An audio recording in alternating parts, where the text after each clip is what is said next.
Good afternoon. चलिए, एक लंबे समय बाद फिर से एक नई क्लास के लिए आज हम लोग साथ में हैं। और इनफैक्ट क्लास की शुरुआत थोड़ा सा मन मुताबिक नहीं थी, क्योंकि सर ने बताया होगा आप लोगों को कि नेट अवेलेबल न होने के कारण यहाँ पे पता है ना, सामने वो कंस्ट्रक्शन का काम चल रहा है, तो वहाँ पे जो वायरिंग है, डिजिटल जो वायर है, उनको रिलोकेट करना पड़ा।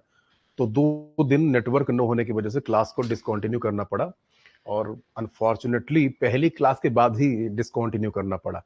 तो पहली क्लास में हम लोग कहाँ थे? जहां पे हम लोग पहली क्लास में थे, आज की क्लास को वहीं पे हम लोग वहीं से आगे बढ़ाएंगे। ठीक है, कहाँ थे हम लोग पहली क्लास में?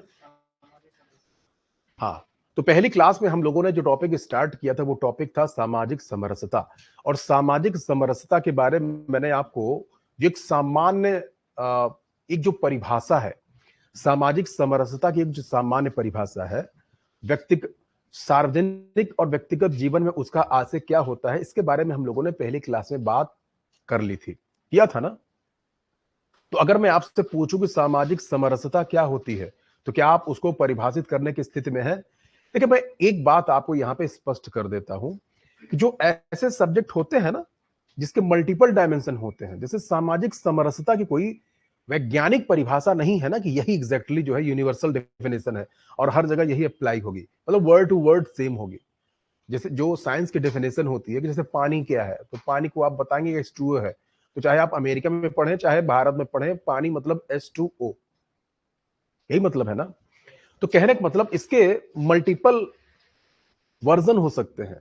ठीक है, तो मीनिंग मीनिंग भले सबका एक ही हो, जो परिभाषा है, जैसे मैं आपको 10 परिभाषाएं बताता हूं एक्स वाई जेड, तो भले ही 10 परिभाषाओं का निचोड़ एक ही हो, लेकिन हो सकता है शब्दों में भिन्नता हो। ठीक है, तो जो सामाजिक समरसता है ना, उसके मूल भाव को समझने की आवश्यकता है। बाकी आप उसको अपने शब्दों में व्यक्त कर सकते हैं।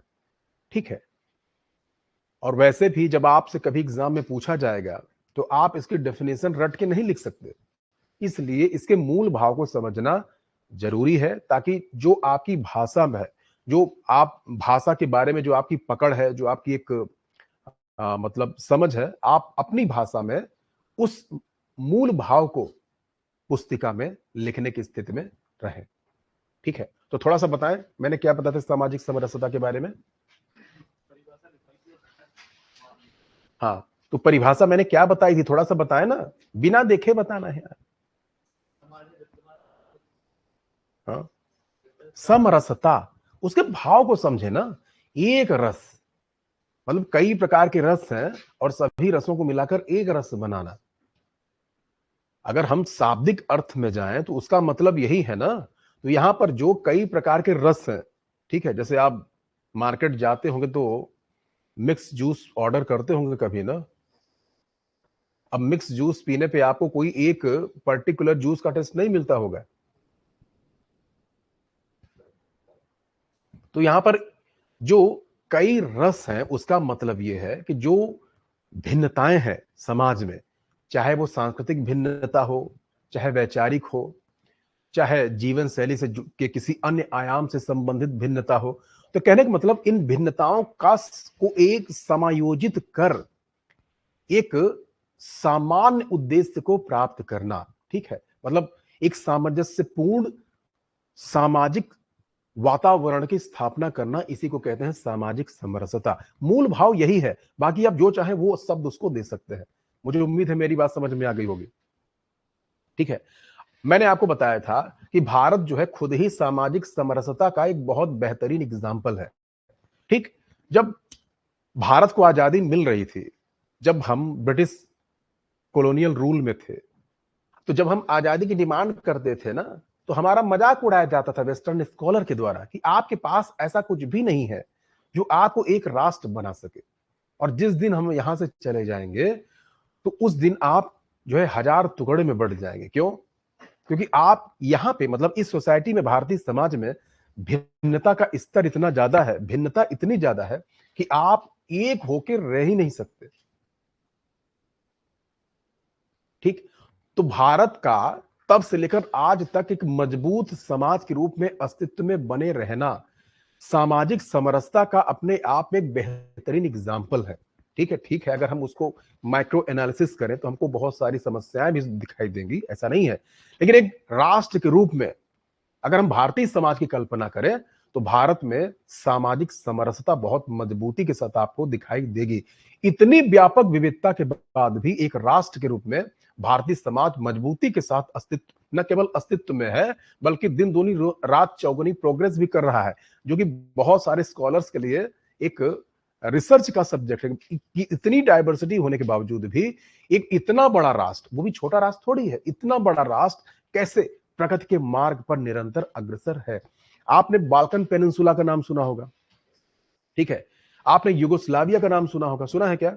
यूगोस्लाविया, यूगोस्लाविया नाम का एक देश हुआ करता था सेकेंड वर्ल्ड वॉर के बाद। तो अब यूगोस्लाविया जो है वो पूरा का पूरा मतलब जो बाल्कन पेनिनसुला है यूरोप का, वहां पे फैला हुआ एक राष्ट्र था और ये मल्टीपल एथनिसिटी वाला राष्ट्र था, ठीक है। यहाँ पर बहुत सारी राष्ट्रीयताएं रहा करती थी, चाहे वो स्लोवाक हो, चाहे स्लाव हो, ठीक है, चाहे मैसिडोनियन हो, चाहे बल्गेरियन हो, मतलब बहुत सारे वहां पे एथनिसिटी के लोग रहा करते थे और अल्टीमेटली युगोस्लाविया सरवाइव नहीं कर सका। और आज जो है युगोस्लाविया जो है उस समय का अभी युगोस्लाविया नाम का कोई राष्ट्र अस्तित्व में नहीं है। उसके स्थान पर आपको मतलब क्रोएशिया मिल जाएगा, बोस्निया हर्जेगोविना मिल जाएगा, सर्बिया मोंटेनेग्रो मिल जाएगा, मतलब उसके कई टुकड़े हो चुके हैं। जहां तक मैं याद कर पा रहा हूं तो 6 राष्ट्र उससे निकलकर बन चुके हैं। अभी 2 राष्ट्र और बनने की बारी है कि 2 और कह रहे हैं कि मुझे भी राष्ट्र बना दो। तो कहने का मतलब इतनी डाइवर्सिटी के बाद भी एक भारतीय समाज का एक राष्ट्र के रूप में, न केवल एक राष्ट्र बल्कि एक मजबूत राष्ट्र के रूप में अस्तित्व में बना रहना और निरंतर दिन दूनी रात चौगनी गति से विकास करना, यह अपने आप में एक रिसर्च का सब्जेक्ट है, ठीक है।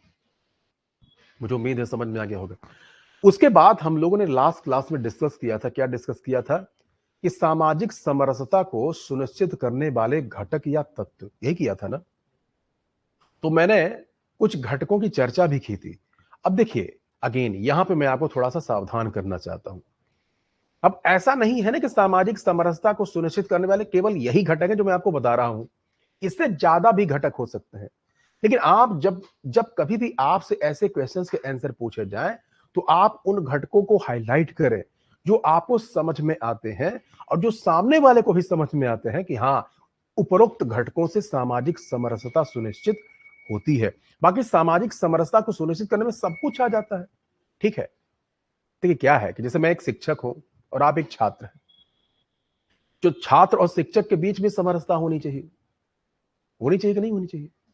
तभी आप क्लास का बेहतरीन इस्तेमाल कर सकते हैं ना, तभी इस क्लास का आप सबसे बेहतरीन लाभ उठा सकते हैं। तो कहने का मतलब सामाजिक समरसता को अगर सुनिश्चित करने वाले घटकों की हम लिस्ट बनाएं तो एक अंतहीन लिस्ट है, ठीक है। हो सकता है मैं आपको 6 घटक बताऊं तो आप कहेंगे अरे सर मैंने तो कहीं ये भी पढ़ा है, बिल्कुल वो भी होता है, लेकिन जो मूल घटक है ना हम केवल उनकी बात करते हैं, समझ में आया? जो आपके एग्जाम में काम में आ सकते हैं, ठीक। तो हमने लास्ट क्लास में कुछ घटकों के नाम आपको बताए थे, तो उनमें से प्रत्येक घटक को हम यहां पर थोड़ा डिटेल से समझने का प्रयास करेंगे। मुझे उम्मीद है समझ में आ गया होगा। जैसे हमने क्या बताया, सबसे पहला घटक सामाजिक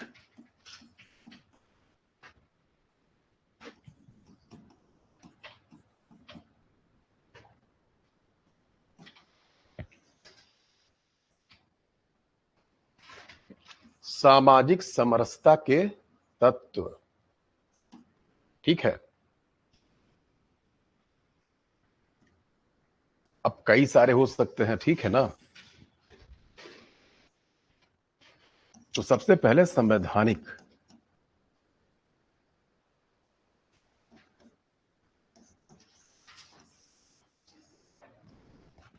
ठीक है, पहला घटक यही था ना।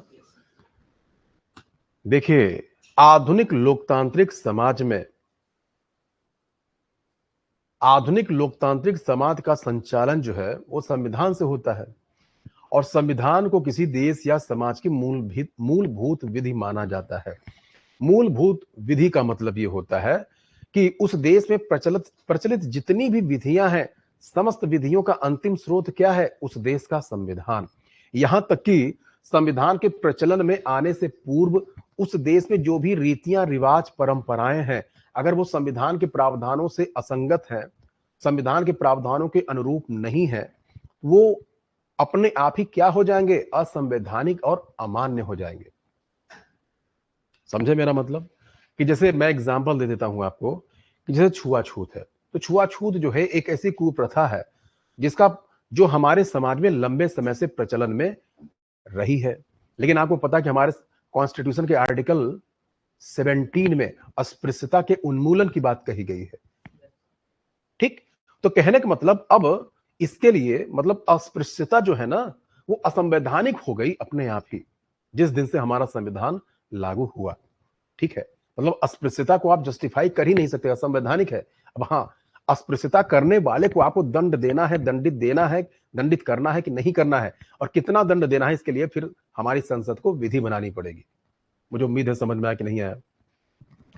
तो एक ऐसे समाज में, कैसे समाज में? एक ऐसा समाज जहां पर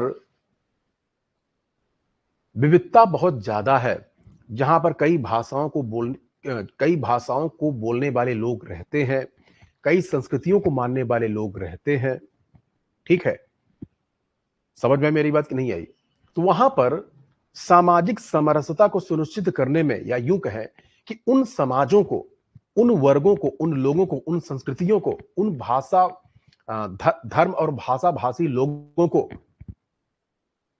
सामाजिक समरसता की गारंटी अगर कोई दे सकता है, वो दे सकता है भारत का संविधान, मतलब उस देश का संविधान। तो भारत के संविधान को अगर आप का अध्ययन करें तो यहां पर जितनी भी संस्कृतियां हैं, जितने भी धार्मिक और भाषाई अल्पसंख्यक हैं, सबको उनके मूलभूत अधिकारों के संरक्षण की गारंटी दी गई है। ठीक, अब ये बताइए, जैसे इस समाज में, जैसे भारतीय समाज में आप देखें कि हिंदू हैं, मुस्लिम हैं, सिख हैं, क्रिश्चियन हैं, पारसी हैं, बौद्ध हैं, जैन हैं, और भी बहुत छोटे छोटे मत मतांतरों को मानने वाले लोग हैं। लेकिन हमारा संविधान जो है ना, सबको उनके मूलभूत धार्मिक अधिकारों के संरक्षण की गारंटी देता है। कि अपने आप में आपके लिए क्या है? एक कॉन्फिडेंस बूस्टर है, ये आपके आत्मविश्वास को बढ़ाने वाला है। क्यों?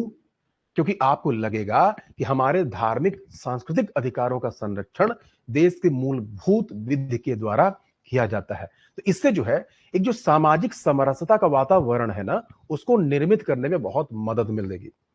जब आपके अंदर ये धारणा मजबूती के साथ स्थापित हो जाएगी कि भारत में हमारे जो सांस्कृतिक अधिकार हैं, हमारे सांस्कृतिक अधिकारों का संरक्षण बहुत ही मजबूती के साथ संविधान के द्वारा किया जाता है, तो इससे मतलब आपको ये चिंता नहीं रहेगी ना कि कल के दिन कहीं हमारी सांस्कृतिक पहचान के समक्ष संकट उत्पन्न न हो जाए। तो इससे ऐसे नकारात्मक माहौल की अनुपस्थिति के कारण सामाजिक समरसता सुनिश्चित करने में सहायता मिलती है। मुझे उम्मीद है आपको समझ में आ गया होगा।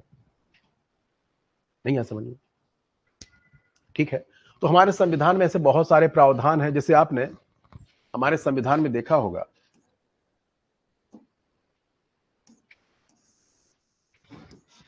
कि आर्टिकल 25 से 29, फिर नहीं 28, फिर 29 to 30 और बहुत सारे डीपीएसपी।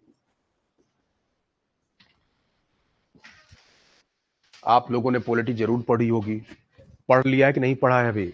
डीपीएसपी का नाम तो सुना होगा ना? ठीक है, डीपीएसपी मतलब,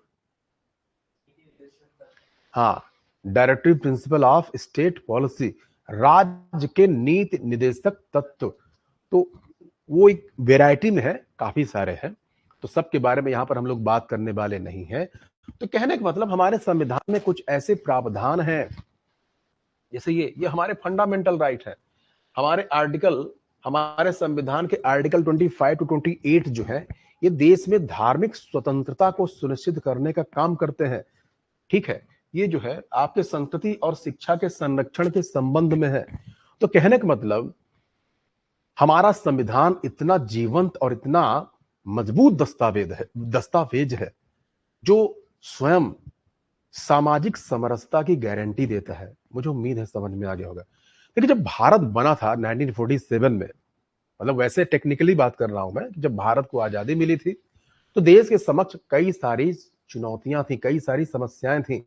अभी थोड़ी देर पहले मैंने आपको बताया कि लोग ये बातें किया करते थे कि भारत लंबे समय तक अस्तित्व में रहेगा ही नहीं। क्यों? क्योंकि इतनी डाइवर्सिटी है।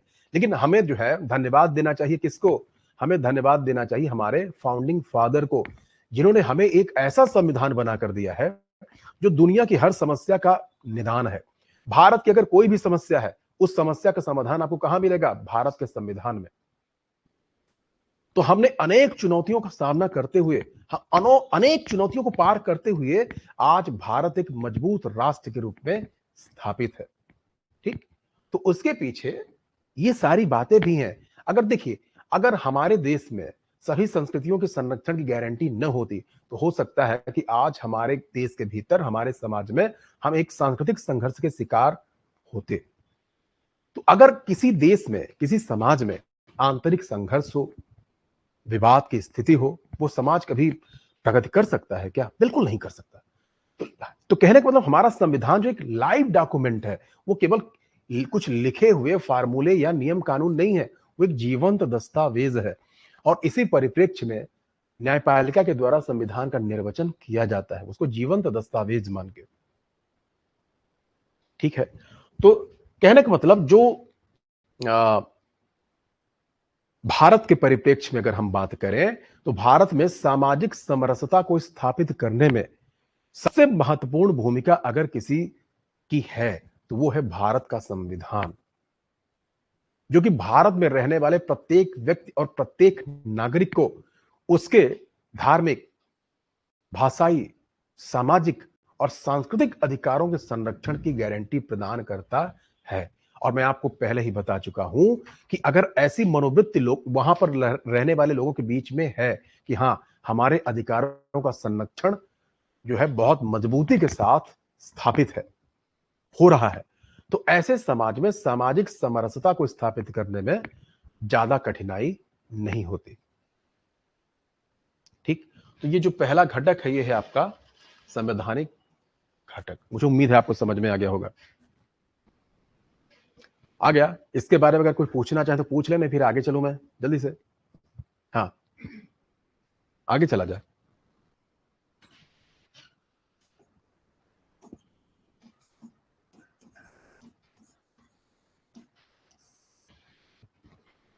इसको लिखाने की भी आवश्यकता है क्या? लिखाऊंगा तो बहुत समय लगेगा। अगर कहें जैसे मैं जो कुछ बोलता रहता हूं, तो अगर आप लोग उसी को पॉइंट पॉइंट ऐसे करके लिख ले तो ज्यादा सही रहेगा।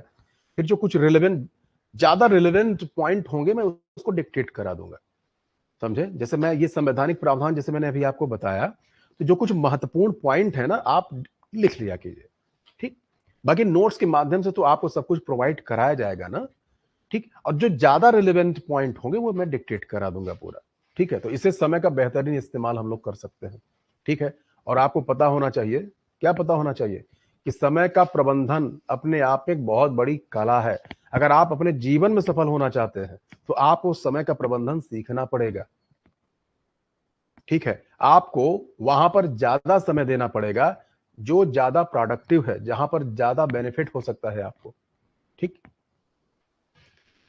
दूसरा जो तत्व हमने फिल्टर किया है वो है शिक्षा।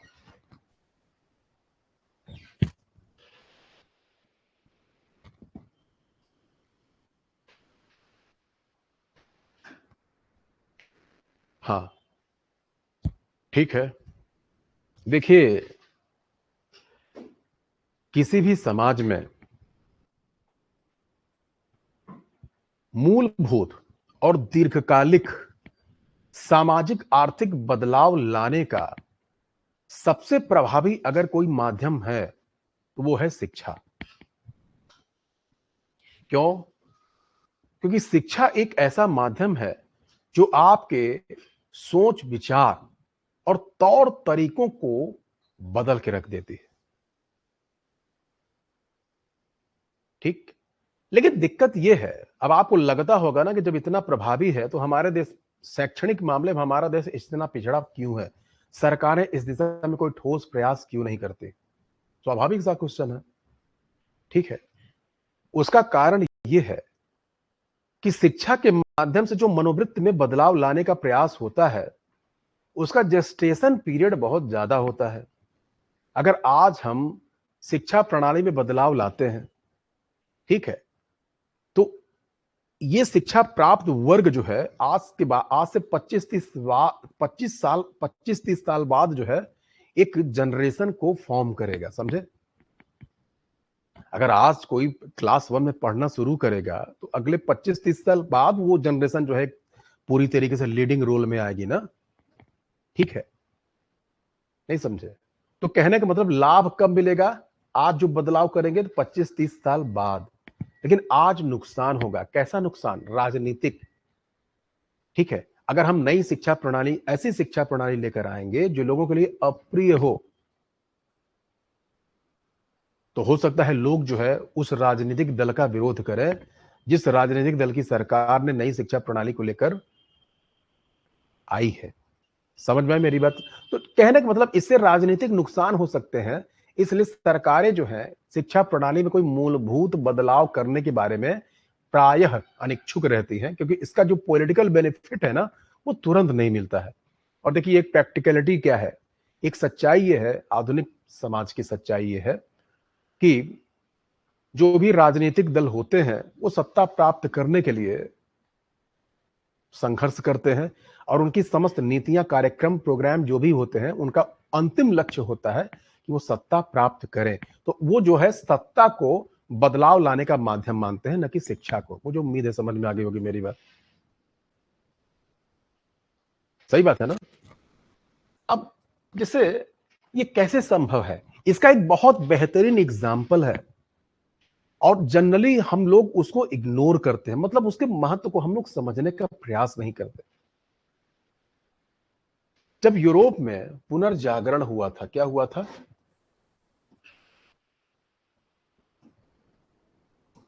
पुनर्जागरण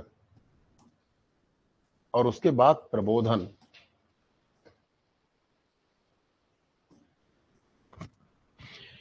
यूरोप में पुनर्जागरण और प्रबोधन का जो काल है, ठीक है, वर्ल्ड हिस्ट्री में शायद आपने पढ़ा हो। चलिए मैं एक लाइन में आपको बता देता हूं कि एक प्रकार से बौद्धिक क्रांति हुई थी यूरोपीय समाज में, ठीक है, 13वीं 14वीं 15वीं शताब्दी में, है ना? टाइम में बांधना थोड़ा सा कठिन है, लेकिन रफली जो है 13-14 सेंचुरी माना जाता है। किसका काल? पुनर्जागरण का काल, ठीक है। इसके बाद वहां क्या होता है? प्रबोधन। प्रबोधन मतलब इनलाइटेनमेंट, नए प्रकार की शिक्षा प्रणाली का समावेश होता है यूरोपीय समाज में। नए प्रकार के साहित्य की रचना होती है यूरोपीय समाज में। ऐसे साहित्य की रचना होती है जिसमें वैज्ञानिकता को अपनाने का आह्वान किया जाता है, जिसमें अंधविश्वास से दूर रहने का आह्वान किया जाता है, जिसमें तर्कवाद, बुद्धिवाद, विश्लेषणात्मक वैज्ञानिक मनोवृत्ति को बढ़ावा देने की बात की जाती है, ठीक। अब देखिए, अब इसका परिणाम क्या निकला? इसका परिणाम ये निकला कि अगले 200 साल में, मतलब आप देखेंगे कि 16-17 सेंचुरी में यूरोपीय समाज जो है पूरी तरीके से बदल जाता है और उसका प्रभाव आज तक दिखाई देता है। अभी मैंने आपको थोड़ी देर पहले बताया था ना कि इनके प्रभाव जो है फॉर रीचिंग होते हैं, लंबे समय तक दिखाई देते हैं। तो यूरोप का जो रूपांतरण हुआ था 16-17 सेंचुरी में, मतलब रफली आप पुनर्जागरण और प्रबोधन का काल मान सकते हैं कि पुनर्जागरण और प्रबोधन के काल के बाद यूरोपीय समाज का जो काया पलट होता है, यूरोपीय समाज का जो रूपांतरण होता है, उस रूपांतरण के कारण वहां पर वैज्ञानिक मनोवृत्ति को बढ़ावा मिलता है और इसीलिए दुनिया की जितनी भी आधुनिक खोज हैं सब कहां हुई हैं? यूरोप में। उसके पीछे कोई रॉकेट साइंस नहीं है। आपको ये ज्ञान के थोड़ा आप ये ज्ञान जान के आश्चर्यचकित होंगे कि जब यूरोपियंस लोगों ने भारत के प्राचीन साहित्य का अध्ययन किया, तो यहाँ के प्राचीन साहित्य के अध्ययन की गहनता को देखकर और समझकर वो भौचक्के थे। मतलब कहने का मतलब प्राचीन काल में हम लोग उनसे बहुत एडवांस थे।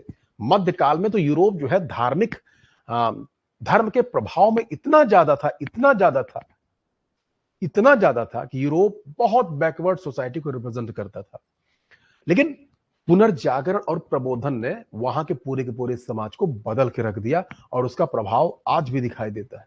यूरोप की जो भी सॉफ्ट पावर है वो पुनर्जागरण और प्रबोधन के बाद ही अस्तित्व में आई है। जैसे आप लोग हैं, तो आप लोग जैसे लिस्ट बनाते होंगे ना, मन में तो एटलीस्ट बनाते होंगे ना कि कभी पैसा रहेगा तो वहां घूमने जाऊंगा। तो जहां घूमने घूमने की प्लानिंग आप बनाते हैं विदेश में, तो ये यूरोपियन कंट्री जो है आपके लिस्ट में टॉप करते होंगे कि मुझे वहां जाना है, मुझे वहां जाना है। ये सॉफ्ट पावर कहलाती है। मुझे उम्मीद है समझ में आ गया होगा।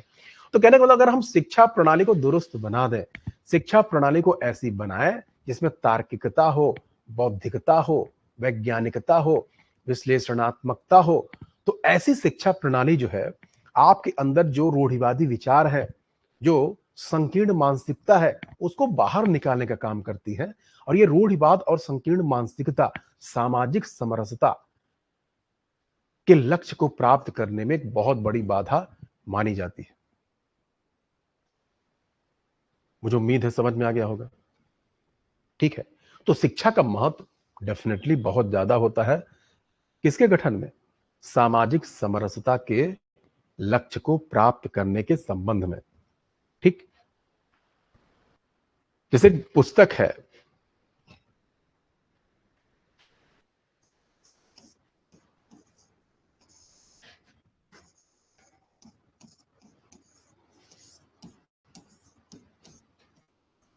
प्रेज ऑफ होली, मूर्खता की प्रशंसा, इसे लिखा है डेसिडेरियस एरेस्मस ने। और इस पुस्तक में मध्यकाल में इन्होंने मतलब एरेस्मस ने जो धार्मिक बेतुकी धार्मिक परंपराएं हैं उनका माखौल उड़ाया था। आपने द स्पिरिट ऑफ लॉस का नाम सुना होगा, जिसके बारे में अक्सर मैं आपसे चर्चा करता रहता हूं। मॉन्टेस्क्यू की पुस्तक जो है स्पिरिट ऑफ लॉज, तो इसी पुस्तक ने द सेपरेशन ऑफ पावर के प्रिंसिपल को हाईलाइट किया था पहली बार सिस्टमेटिकली, शक्ति पृथक्करण का सिद्धांत। और वो आज दुनिया के जितने भी उदारवादी लोकतांत्रिक संविधान है वहां पर सेपरेशन ऑफ पावर के प्रिंसिपल को एडॉप्ट किया जाता है, इंक्लूडिंग इंडिया। ठीक है, तो कहने का मतलब ये सब कुछ अचानक नहीं हुआ था। ये यूरोप में आई बौद्धिक क्रांति का परिणाम था, जो इनफैक्ट शिक्षा के माध्यम से आई थी।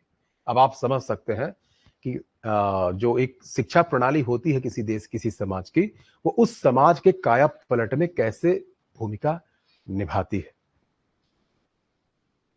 ठीक, इसके बाद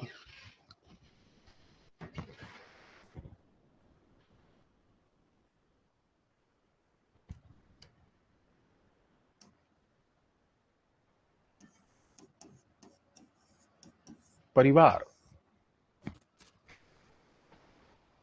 ठीक है, परिवार जो है आपकी पहली पाठशाला होती है।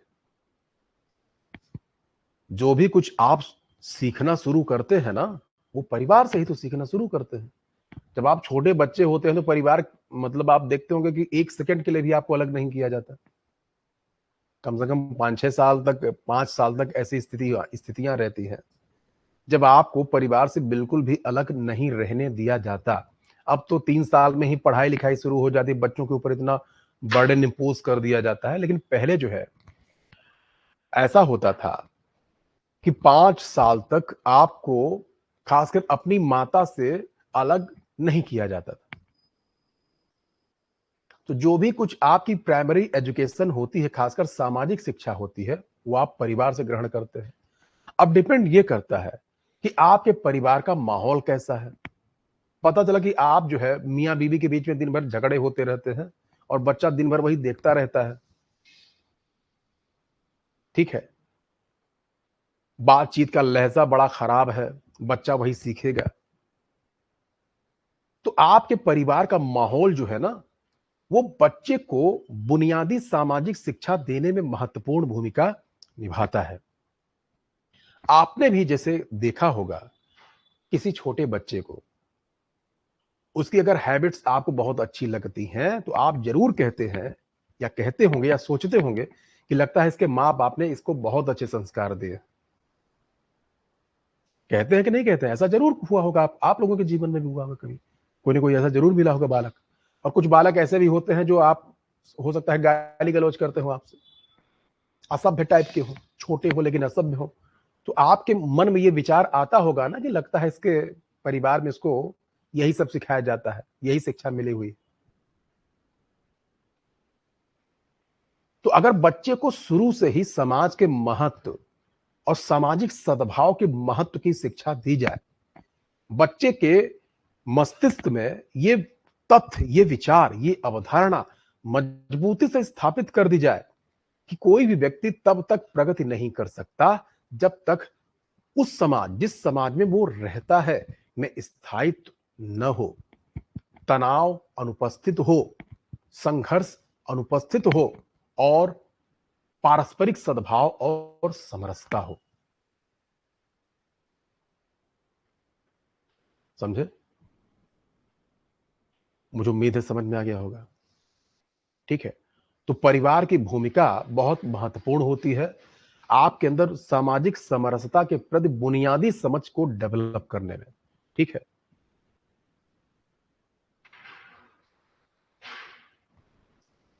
मुझे उम्मीद है समझ में आ गया होगा। इसके अलावा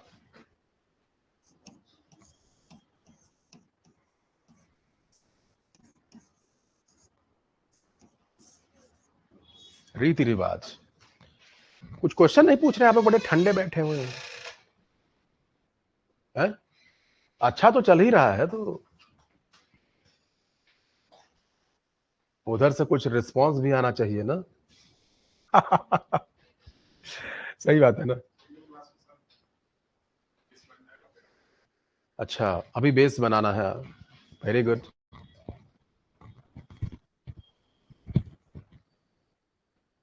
अब अगेन, सामाजिक समरसता को सुनिश्चित करने में जो आपके रीति रिवाज और परंपराएं हैं, ठीक है, उनका भी महत्वपूर्ण भूमिका होती है।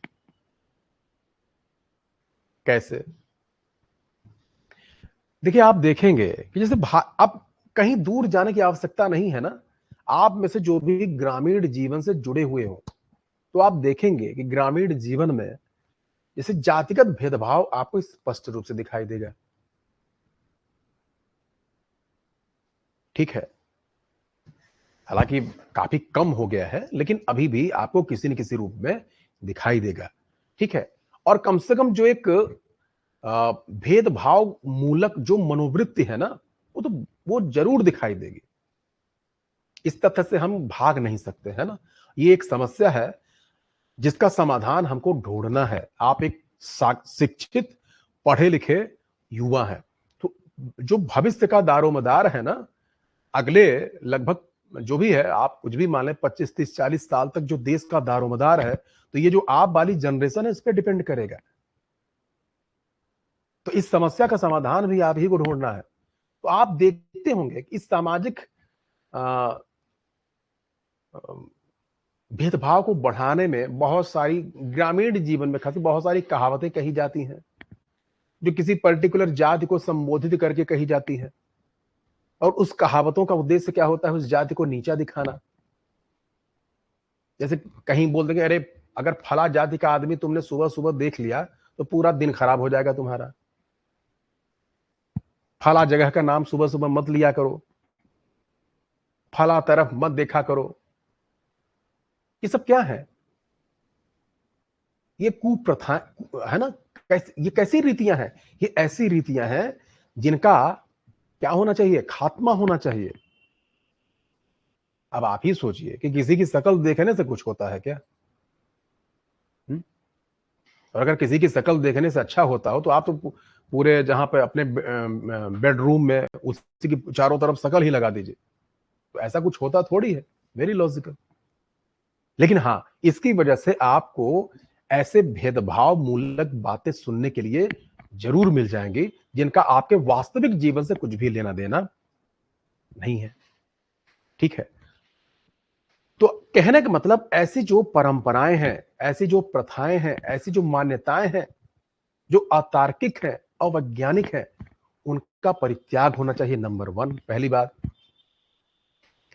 दूसरा, बहुत सारी जो आ, आपकी हो सकता है कि सांस्कृतिक धार्मिक मान्यताएं हो, बहुत सारी हो सकता है किसी दूसरी संस्कृति या धर्म के मानने वाले लोगों के विश्वास के प्रतिकूल हो, यह भी हो सकता है। तो इसका मतलब क्या हुआ? इसका मतलब यह हुआ क्या कि आप जानबूझकर उसको प्रोवोक करने का काम करेंगे? नहीं, ये आपके अंदर ये बहुत मजबूती के साथ स्थापित होना चाहिए कि मुझे अपनी परंपराओं का पालन और उनका निर्वहन करने के दौरान इस बात को ध्यान में रखना है कि इससे सामने वाले की मान्यताएं, विश्वास आहत न हो। समझे? आगे, जैसे हमारे समाज में अलग अलग जातियों, धर्म समूहों के रीति रिवाज होते हैं, ठीक? और अगर हम एक दूसरे के रीति रिवाजों को समझने और उसमें पार्टिसिपेट करने का प्रयास करते हैं, तो इससे क्या होगा? सांस्कृतिक आदान प्रदान, वैचारिक आदान प्रदान को बढ़ावा मिलेगा। इससे एक दूसरे को समझने में मदद मिलेगी। इससे एक दूसरे की भावनाओं का हम सम्मान करना सीख जाएंगे। तो ये सामाजिक समरसता को मजबूत बनाने में सहायक होगा कि नहीं होगा? जल्दी बताइए। बिल्कुल होगा। जैसे एक जैसे एक मुसलमानों का एक फेस्टिवल होता है, मुस्लिम समाज के लोगों का, मुहर्रम, आपने नाम सुना होगा। तो मुहर्रम में आपने देखा होगा कि वो ताजिए निकाला करते हैं, ठीक है? तो ताजिया जो है ना, वो एक मतलब डेड बॉडी को रिप्रेजेंट करता है, ठीक है? मुस्लिम इतिहास में करबला की जंग है, वो काफी इंपॉर्टेंट जंग मानी जाती है। तो उसी को, हाँ, हो गया, उतना डिटेल्स हम यहाँ पे जाने वाले नहीं है। तो ये है कि मतलब उसी जंग का जो भी है, स्थितियां हैं, परिस्थितियां हैं, जो भी हैं, उनको रिफ्लेक्ट करने के लिए मुहर्रम फेस्टिवल सेलिब्रेट किया जाता है। अब मुस्लिम समाज में ये मान्यता है कि उस जंग में मतलब बिना पानी के लोगों की डेथ हो गई थी जो फाइट कर रहे थे। मतलब जो अली की सेना थी उसकी डेथ हो गई थी, किससे? बिना पानी के। अब देखिए, अब क्या है, अब जैसे मैं यहाँ पे अपना एग्जांपल देता हूँ। अब जैसे मेरा जो गांव है, तो जब मुहर्रम का फेस्टिवल होता है ना, तो ताजिए जो है हमारे घर भी आते हैं। जो हमारे मुस्लिम समाज के भाई बहन होते हैं, वो सब लोग जो है ताजिए को लेकर हमारे घर भी आते हैं। और हम जो है, हम क्या मतलब पूरे गांव के लोग उनको वेलकम करते हैं, वहां पे सफाई कराते हैं, ठीक है? और वहां पे ताजिए को रखने के लिए एक प्रॉपर जो स्ट्रक्चर होता है वो बनाया जाता है, मैकशिफ्ट स्ट्रक्चर, ठीक? और उसके बाद वहां पर आने जाने वाले लोगों के लिए जो भी है, जलपान, चाय का प्रबंध, plus as a mark of symbol, ठीक है? जैसे ये मान्यता है ना कि बिना खाना और पानी के वहां पे लोगों की डेथ हो गई थी, तो मुहर्रम में जो लोग शामिल होते हैं उनके लिए हम, मतलब जो हिंदू भाई हैं, वो खिचड़ी बंटवाते हैं। नहीं समझे मेरा मतलब? ये क्या है? ये सांस्कृतिक आदान प्रदान है। नहीं समझे मेरा मतलब? इससे क्या होता है? इससे दो समुदायों को एक दूसरे को और बेहतर तरीके से समझने में मदद मिलती है। तो कहने का मतलब, जो रीति रिवाज परंपराएं होती हैं, ये रीति रिवाज परंपराएं, मान्यताएं, ये भी आ, सामाजिक समरसता को स्थापित करने में या सामाजिक विद्वेष को बढ़ाने में महत्वपूर्ण भूमिका निभाती हैं। अब यहाँ पे प्रश्न ये है कि आप इन रीति रिवाज परंपराओं का इस्तेमाल या उनका पालन किस स्वरूप में करते हैं? सामाजिक समरसता को बढ़ाने के उद्देश्य से या सामाजिक विद्वेष को बढ़ाने के, है ना, आपका जो उद्देश्य हो सकता है उसके लिए। तो एक जो इनलाइटेंड पर्सन होता है ना, वो कभी भी सामाजिक विद्वेष को नहीं बढ़ाता। आप देखते होंगे कि जो पढ़े लिखे लोग होते हैं, जो संपन्न लोग होते हैं, वो आमतौर पर संघर्ष से अपने आप को दूर रखते हैं। अगर कोई संघर्ष की स्थिति होती है ना, तो वो अपने आप को अलग कर लेते हैं। तो जब जब हम एक ऐसे समाज का गठन करेंगे ना, जहां पर पढ़े लिखे लोग हों, जहां लोगों के भीतर तार्किकता हो, बौद्धिकता हो, विश्लेषणात्मकता हो, वैज्ञानिक मनोवृत्ति हो, तो वो रीति रिवाज और इन रीति रिवाज, परंपराओं, मान्यताओं का इस्तेमाल करेंगे सामाजिक समरसता को बढ़ाने में, न कि विद्वेष को बढ़ाने में। मुझे उम्मीद है ये भी पॉइंट आपको समझ में आ गया होगा। ठीक है, देखिए, ये जो सोशल इश्यूज से जुड़े हुए सब्जेक्ट हैं, आपको इस प्रकार से इनको समझना और लिखना है कि आप हर बात को एग्जाम्पल के माध्यम से स्पष्ट करें। तो एग्जाम्पल के माध्यम से स्पष्ट करने पर ये ज्यादा कम्युनिकेबल हो जाता है। आप जिसको बताना चाहते हैं ना, वो आपकी बातों को ज्यादा बेहतर तरीके से समझने की स्थिति में होगा अगर आप अपनी बात को एग्जाम्पल के साथ उसको कम्युनिकेट करते हैं। ठीक है,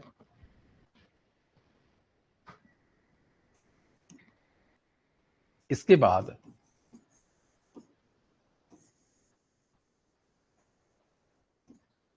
सामाजिक समरसता को बढ़ाने में सरकारी प्रयास, सरकार के द्वारा भी प्रयास किया जाता है। क्यों? क्योंकि सरकार को पता है कि जब तक सामाजिक समरसता नहीं होगी, ठीक है, तब तक सरकार अपने लक्ष्य को प्राप्त नहीं कर सकती। जब तक सामाजिक स्थायित्व नहीं होगा, तब तक सरकार अपने लक्ष्यों को प्राप्त नहीं कर सकती। ठीक है, तो इसीलिए सरकार जो है सद्भावना बैठकें किया करती है, जिसमें विभिन्न धर्मों के मतावलंबियों की बैठक बुलाई जाती है, उनसे संवाद किया जाता है।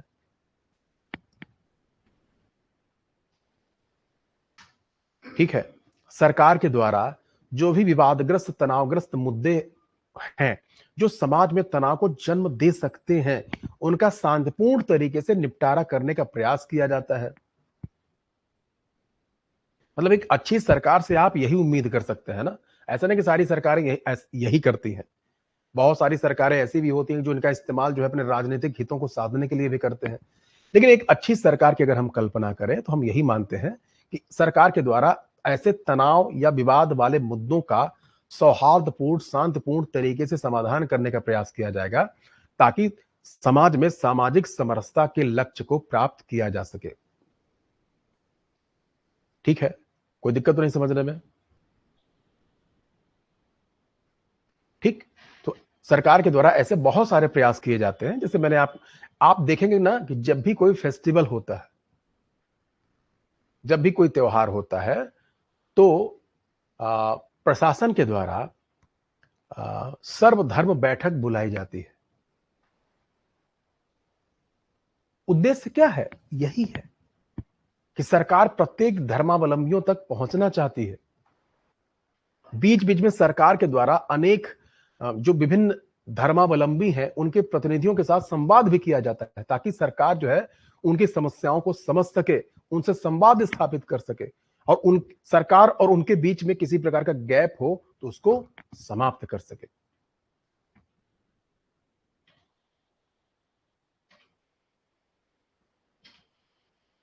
ठीक है, इसके बाद मैं इसको इधर कंटिन्यू करता हूं ना, नीचे।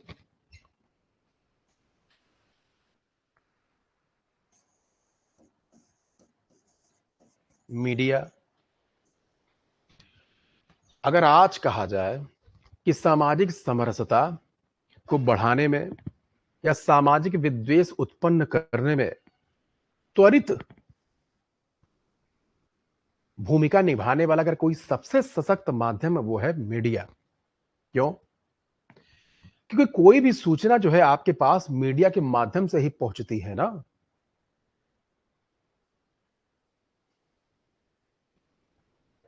समझे? और उस सूचना के आधार पर आपका परसेप्शन बनता है। जैसे आपने कोई न्यूज पढ़ी ना, न्यूज पढ़ने के बाद आप कुछ रिएक्शन करते हैं ना। मान लीजिए कोई आपने ऐसी न्यूज पढ़ी जिसको पढ़कर आप गुस्से में आ गए, तो आप रिएक्ट करते हैं ना, कुछ अनाप शनाप बोलना शुरू कर देते हैं। कोई न्यूज ऐसी होती है जो आपको अत्यधिक प्रसन्न कर देती है। तो मीडिया को जो है ना, बहुत संवेदनशील होना चाहिए, और मीडिया को ऑब्जेक्टिविटी के साथ सूचनाएं आपके पास पहुंचानी चाहिए। जो वास्तविक सूचनाएं हैं, ठीक है, वही आपके पास पहुंचनी चाहिए और सूचना इस स्वरूप में पहुंचनी चाहिए ताकि वो सामाजिक विद्वेष को बढ़ाने का कार्य न करे। ठीक है, अगर कोई ऐसी खबर भी है ना तो उसको इस तरीके से पेश किया जाना चाहिए ताकि आगे होने वाले किसी भी प्रकार के संघर्ष की संभावना को समाप्त किया जा सके। तो अनफॉर्चुनेटली भारत में जो मीडिया की स्थिति है ना वो बहुत अच्छी नहीं है।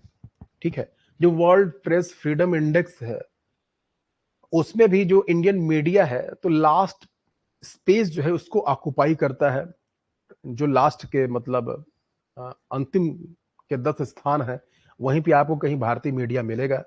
और भारत में मीडिया जो है फ्लडेड है, बहुत ज्यादा मीडिया आ चुका है। अब तो मतलब यूट्यूब के जमाने में जिसको देखें वही स्टिंगर लेकर वो पत्रकार बन जाता है और जो भी मन में आता है वही सूचना जो है प्रसारित करना शुरू कर देता है। तो अब इस दिशा में भी प्रयास होना चाहिए कि मीडिया को जो है पार्टली रेगुलेट किया जाए। एक ऐसी इंडिपेंडेंट बॉडी बनाई जाए जिसमें सिविल सोसाइटी, जुडिशरी और मीडिया के रिप्रेजेंटेटिव हो और उनके माध्यम से मीडिया को इफेक्टिवली रेगुलेट किया जाए। ठीक है, क्योंकि मीडिया की भूमिका बड़ी महत्वपूर्ण है नैरेटिव सेट करने में और परसेप्शन बनाने में। मुझे उम्मीद है समझ में आ गया होगा। ठीक है, और मीडिया की भूमिका आप लोग देखते भी होंगे।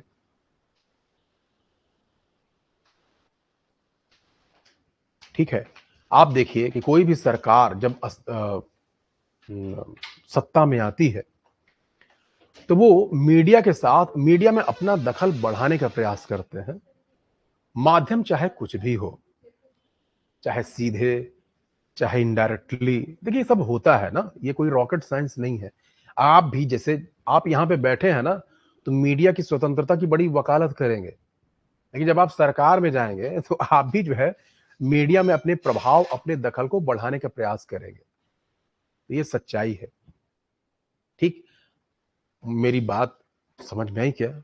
ये जो मैंने बात बताई है और ये सब आपको दिखाई भी देता होगा। अगर आप इंडियन मीडिया को फॉलो करें तो आपको ये साफ तौर पर समझ में आ जाएगा कि बहुत सारे मीडिया समूह तो ऐसे हैं जो सरकार से कुछ लाभ प्राप्त करना चाहते हैं, 24 घंटे सरकार की तारीफ में कसीदे पढ़ते रहते हैं। कुछ मीडिया चैनल ऐसे हैं जो सरकार से उपेक्षित है तो दिन भर सरकार की बुराई करते हुए मिल जाएंगे आपको। ठीक है, नाम नहीं लेना है किसी को। ठीक है, और ये आप किसी भी मीडिया चैनल को देख के आप बता सकते हैं कि ये मीडिया चैनल जो है इधर वाला है कि उधर वाला है। गोदी मीडिया वर्ड जो है ये क्वाइन किया है मिस्टर रवीश कुमार ने, और ये वर्ड उन्होंने उनके ही अकॉर्डिंग उन्होंने इसलिए क्वाइन किया था कि मोदी के प्रति मीडिया के कुछ समूह जो है अंधभक्ति दिखाते हैं। समझे? मतलब उनका एक सूत्री एजेंडा है कि मोदी की तारीफ करना, मोदी और मोदी सरकार की तारीफ में 24 घंटे कसीदे पढ़ना। ठीक है, और सरकार से ऐसा कोई भी प्रश्न न करना जो सरकार को अनकंफर्ट कर सकता हो। तो इसलिए ये वर्ड उन्होंने इवॉल्व किया था, गोदी मीडिया। तो ये जो है ये प्रो मोदी मीडिया को एड्रेस करने के लिए ये वर्ड जो है क्वाइन किया गया था उनके द्वारा। अब ये मतलब ये नहीं कि उन्होंने कह दिया तो सब कुछ सही ही है, ये उनकी बात मैं बता रहा हूं। चूंकि आपने गोदी मीडिया वर्ड पूछा तो मैंने आपको बताया इसके बारे में। ठीक है, वो क्लेम करते हैं कि मैंने ही कहा है। मैंने अल जजीरा में उनका एक इंटरव्यू देखा था अभी जो है थोड़ी दिनों पहले, रवीश कुमार का। तो उन्होंने कहा था कि मैंने ही ये वर्ड जो है इवॉल्व मतलब इको किया था, पहली बार क्वाइन किया था। अरे गोदी मतलब मोदी को गोदी कह दिया है।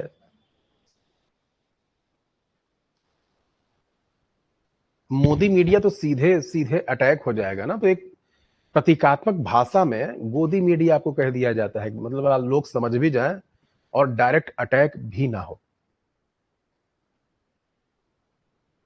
हम्म। अब दिक्कत ये है, अब ये बताइए, दिक्कत ये है, क्या दिक्कत है कि मीडिया जो है रेगुलेटेड है नहीं, और मीडिया बहुत महत्वपूर्ण भूमिका निभाता है किसमें? परसेप्शन बिल्डिंग में, नैरेटिव सेट करने में। तो आखिर मीडिया पर प्रेशर कैसे बनाया जाए कि मीडिया अपना काम बेहतर तरीके से कर सके? तो मीडिया पर यह प्रेशर बनाने का काम कर सकता है कौन? Civil society. कौन करेगा? Civil society. इसको मैं कंटिन्यू कर रहा हूं ना, यहां पे मैं लिख रहा हूं नागरिक समाज।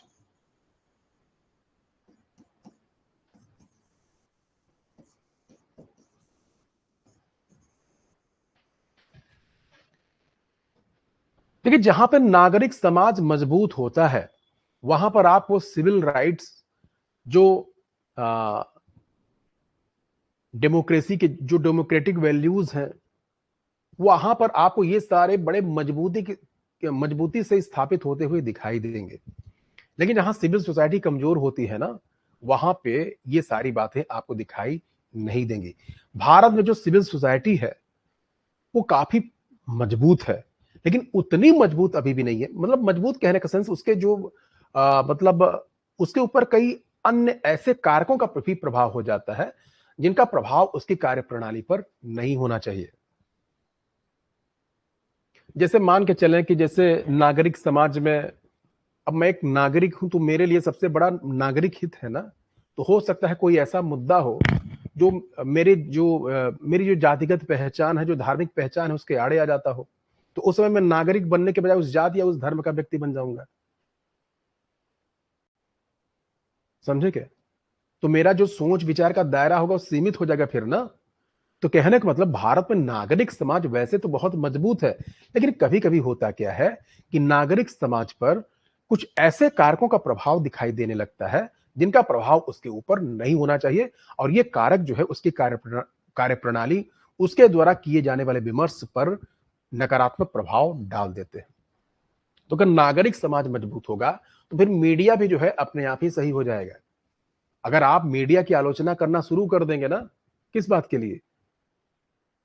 यही बेतुकी खबरें दिखाने के लिए, तो मीडिया अपने आप ही सही हो, क्योंकि मीडिया तो नागरिक से ही चलता है ना, लोगों से ही तो चलता है ये।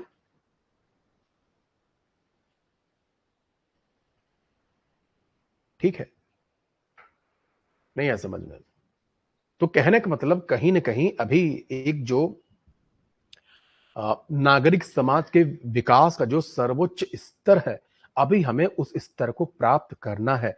भारत में सिविल सोसाइटी उतनी पावरफुल नहीं है जितनी पावरफुल वो सिविल सोसाइटी वेस्टर्न कंट्रीज में हमको दिखाई देती है। तो ये ऐसे कुछ घटक हैं, किसके घटक?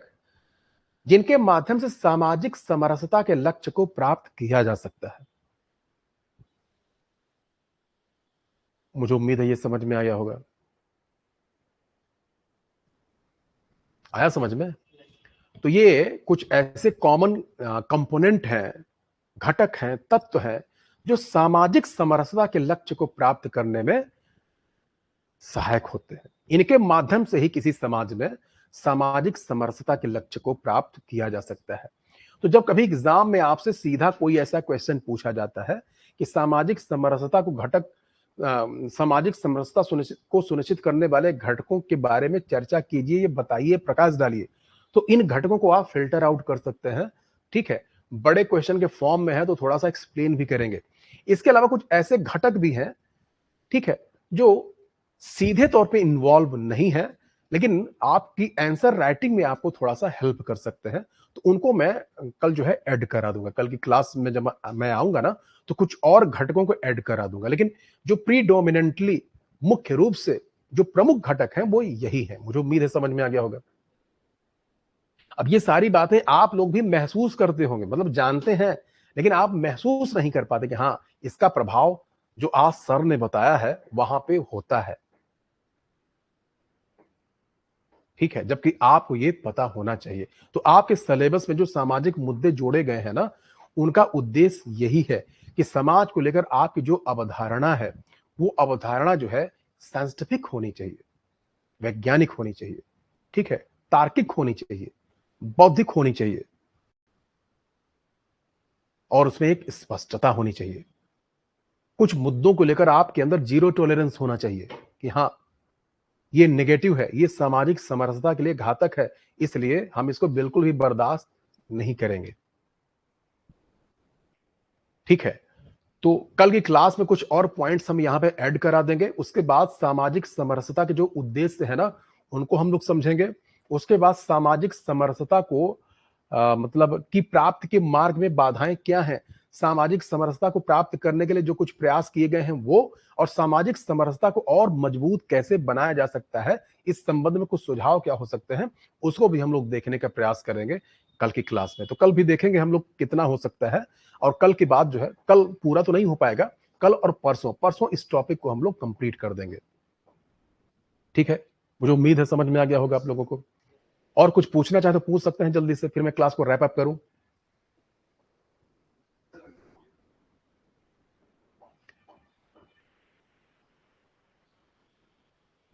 है ना, वैसे मेरे हिसाब से सब कुछ समझ में आ ही गया होगा। ठीक, तो आज की क्लास को यहीं पे हम लोग समाप्त करते हैं। कल जो है यहीं से क्लास को हम लोग कंटिन्यू करेंगे। ठीक है, मुझे उम्मीद है कि आज का लेक्चर आपको अच्छा लगा होगा। ठीक है, और कुछ ना कुछ तो समझ में आया होगा ना। तो इसको थोड़ा सा घर में जाके आप लोग एक रिलुक इसका कीजिएगा, फिर से पढ़ने का प्रयास कीजिएगा, और अगर कोई डाउट आता है तो कल की क्लास में हम लोग उसको डिस्कस करेंगे, और कल की हम नेक्स्ट क्लास में इस क्लास को यहीं से कंटिन्यू करेंगे। ठीक है, चलिए, बहुत बहुत धन्यवाद आप लोगों का।